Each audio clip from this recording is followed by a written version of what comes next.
So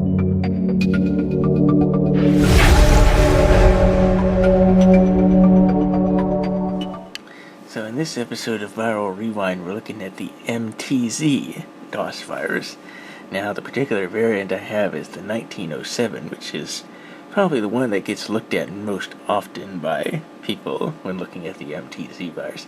There is a couple of other variants that do different things, but we're looking at this one because, again, it tends to be one of the most common versions of it.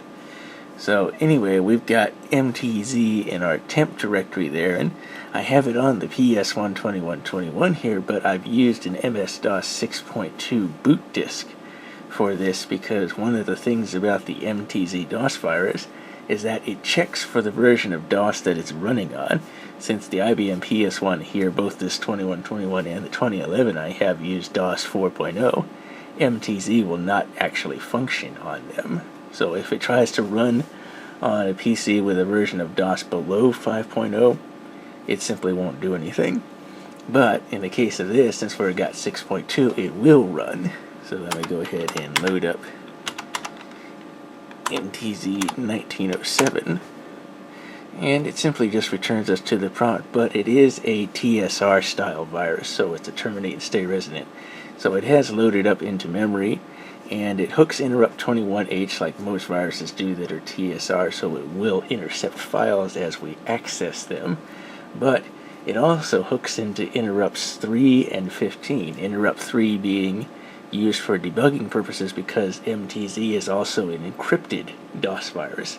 So with interrupt 3, it will decrypt the files that it has encrypted temporarily, so that way it can access them, and then it restores the encryption, so that way you kind of can't see what the virus is doing because, again, it's got a little bit of stealth capability with that encryption implied. And then interrupt 15 pretty much has to do with the payload, which is the system BIOS services interrupt.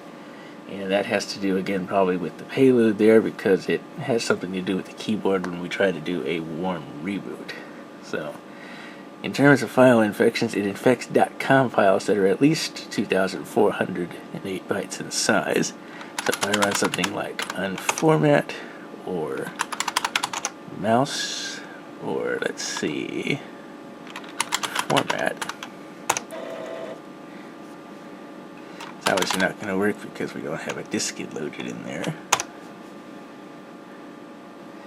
So anyway, it has infected those files, but again, it's using the interrupt to temporarily decrypt these infected programs that are infected with MTZ. Again, we can't see the encryption there if we use a normal debugger. It relies on using the debugger through interrupt 3.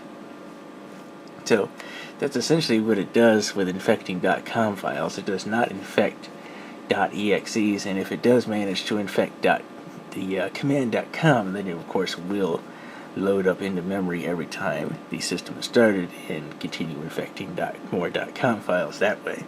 So in this case, we'll just move on to the payload. And again, as I said, the payload seems to be triggered by interrupt 15 using the system BIOS services monitoring the keyboard, and it happens anytime you try to do a warm reboot using ctrl-alt-del. And that wasn't supposed to happen.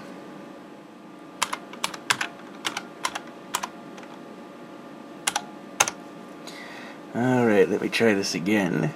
So we press ctrl-alt-del, and we get this. And so it's got all these dots appearing on the screen there with it coming out of the speaker, and as you can hear, it is occasionally making the PC speaker beep, and at the same time it's changing the font color of both the YKK copyright MTZ Italy along with the text below it that says "Good luck today." So, and again, the keyboard is locked out because it has disabled it through interrupt 15 after intercepting ctrl-alt-del. So it just leaves us with this here with the little dots going all over, beeping the computer speaker, and of course changing the color of the fonts there at the top of the screen. And of course, on the case of this PS1, it does not have a reset button, so in order to actually get away from this screen, I have to actually turn it off.